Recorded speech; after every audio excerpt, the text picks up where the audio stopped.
Right. So hopefully this audio is going to come through clearly.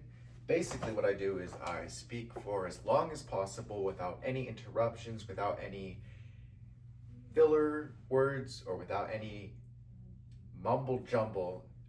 I try to speak as clearly as possible.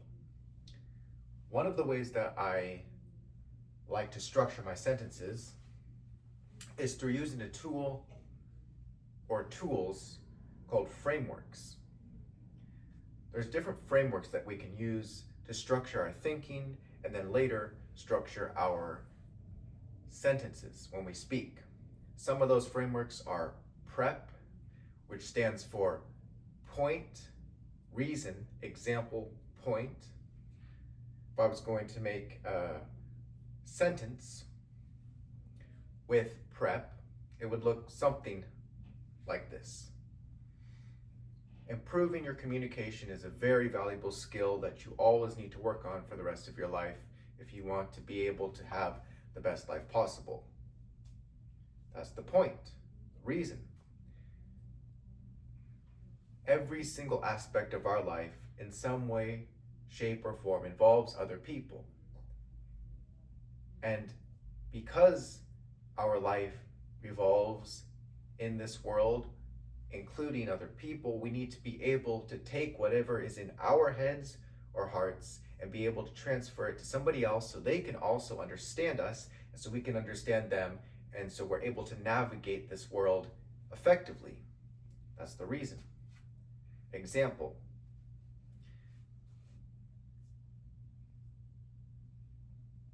If I'm going into a store and I need to use the restroom,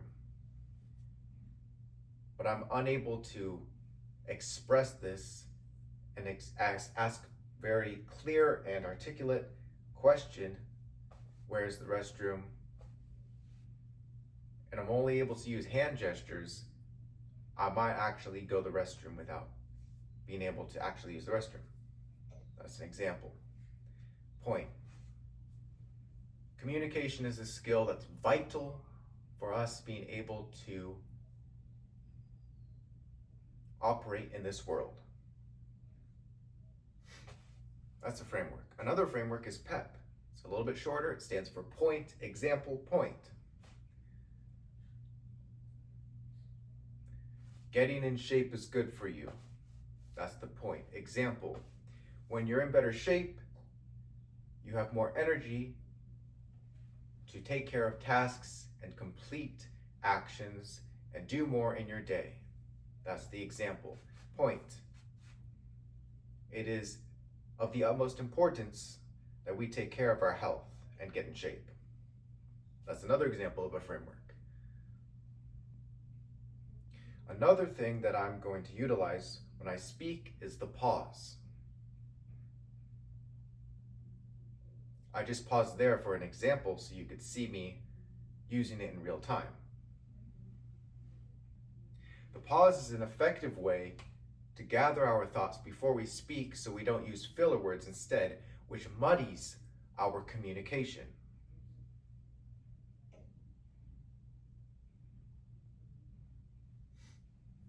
By simply pausing, it's a very natural way to gather our thoughts, and it does not come across as awkward. Because people take pauses all the time to be able to breathe properly.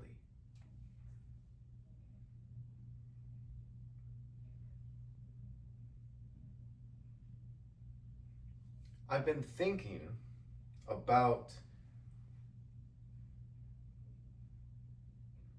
highly anti-fragile ways and skills that I could acquire to make money.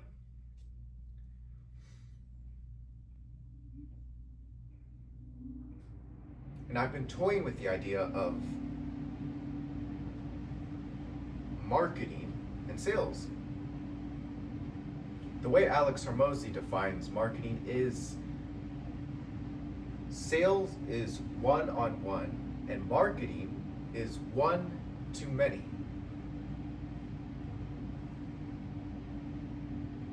So first, I need to learn sales and become very competent in sales.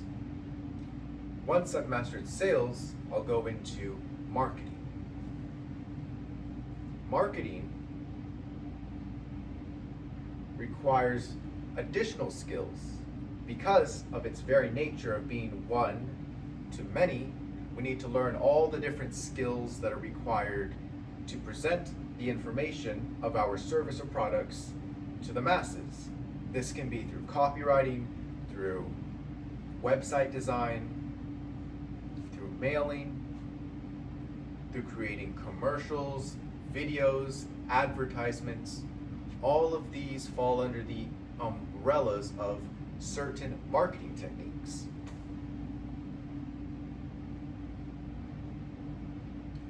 So you see the skills stack on top of each other, right? Sales, one-on-one. I'm able to communicate effectively with the other person. I'm able to hear them, see where their pain points are, help them think and figure out what the best solution is for them. Understand the psychology going on inside the head of the other person.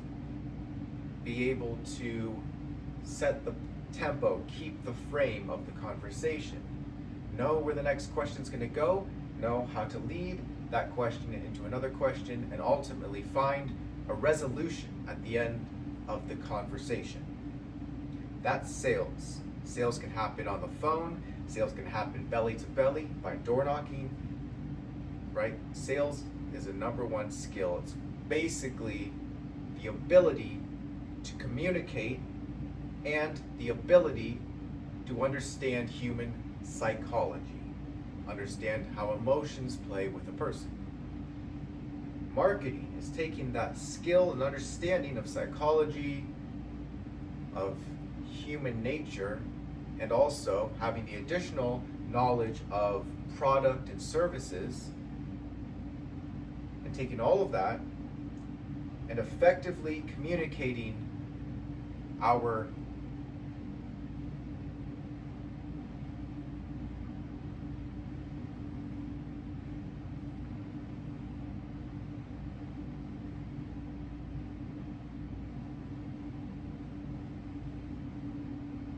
product's ability to resolve the problem that the customer is looking to take care of.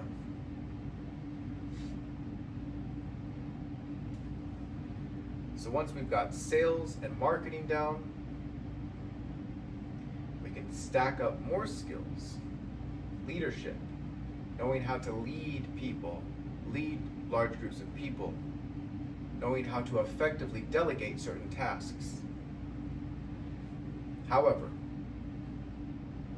once we know sales and we know marketing and we know how to create good offers, we know how to structure, we know how to come up with good offers that a service provider, a brick and mortar, a small business owner can create to entice, bring in customers and keep them and have a benefit to their company, as well as being a benefit and a service provider for the customer, then we've got the top 3 skills required to have and bring in forever money.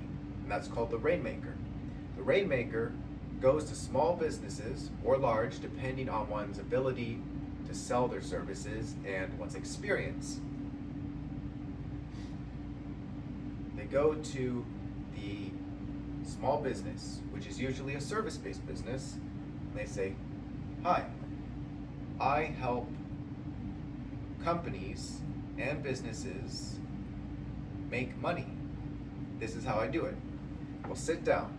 We will go over what you currently offer. We will create another offer. If it's not working, we'll try to get the best offer possible for you. What is the best offer?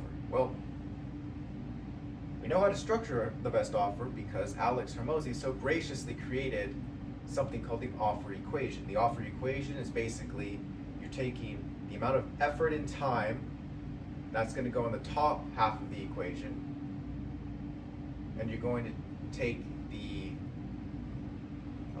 likelihood of realizing the dream outcome on the bottom. And what we're going to do is we're going to try to make an offer that's going to take the least amount of time and the least amount of effort, and it's going to be the most likely to be achieved and realized by the customer.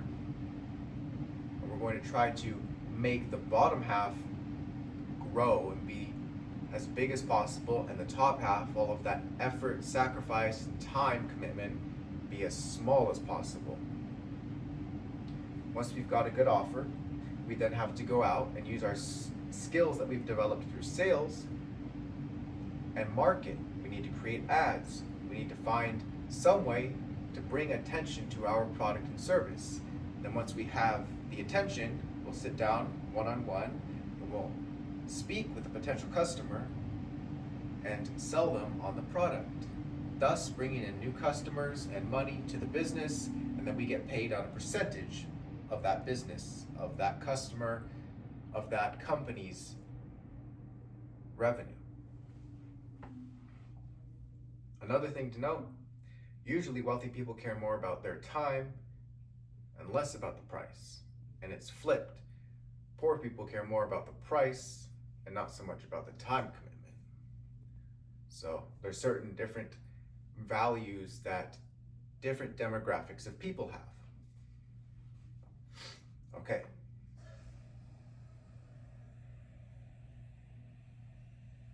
Another thought that I just recently had, I was watching a video that Alex did, and it was on this thought of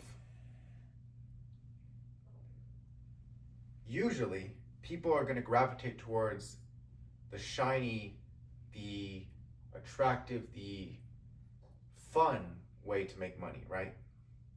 Becoming a celebrity, becoming a content creator, doing the fun things. But really, the money is in the boring stuff that people don't want to do. So if you can carve out a way, become really good at something very specific, that's not fun to do, that's boring and repetitive, remember that what he said was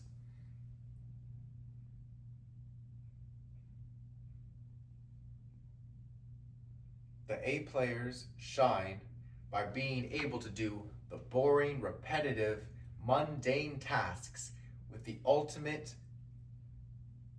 best expression of themselves and best energy and effort every single day, going back doing the same boring things, being able to do that consistently over a period of time. While most people, not the A players, but most people will take certain lapses, will get tired of it, will succumb to their disinterest in doing the particular task and carrying out what they need to do. So, doesn't have to be fun, doesn't have to be attractive. Think about it. Because ultimately, every profession, every business, whether you're a fighter jet pilot or an FBI agent or a car salesman or an artist, a songwriter, there's always something, there's always some boring, mundane aspect of this. So we can focus on the beautiful, ornate, fancy part of it, but every single business or profession has different but similarly mundane parts of their business. Another thing that I want to work on is being able to rattle off sentences one after another, always having them prepped, not having to think so much, not having to have so much space in between each sentence, because I think that's also very important. Also being able to vocalize without straining, but having a great volume and projection ability so that it's easier to hear. Like right now, there's a pause, but I should be able to continue on, keep speaking, keep doing sentences without any filler words, without having to come up with subpar sentences. If you think about it, you've got a core, right? You've got your health. That's your focus on your personal health. That needs to be there, otherwise everything else doesn't matter. Second thing would be relationships, family, friends, whatever. That's going to be your second core. Third thing is your money-making ability. Fourth thing is your communication. And your communication encompasses all of these other things. That's why I'm telling you, you have to work on your communication. Otherwise, you go through life with the level of speaking ability that you've developed that's gotten you through life, but it's definitely not going to be what's required to get the most out of life, the most enjoyment out of life.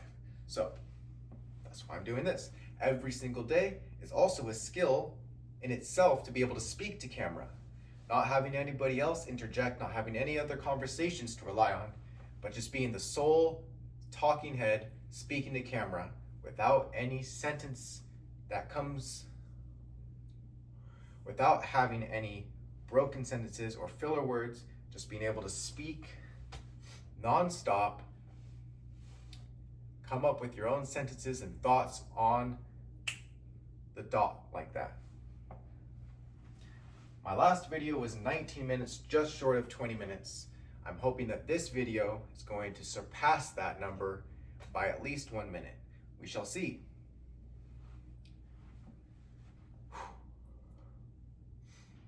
I found the pause to be very effective. It's helped me construct sentences in real time just now so that I speak without any filler words.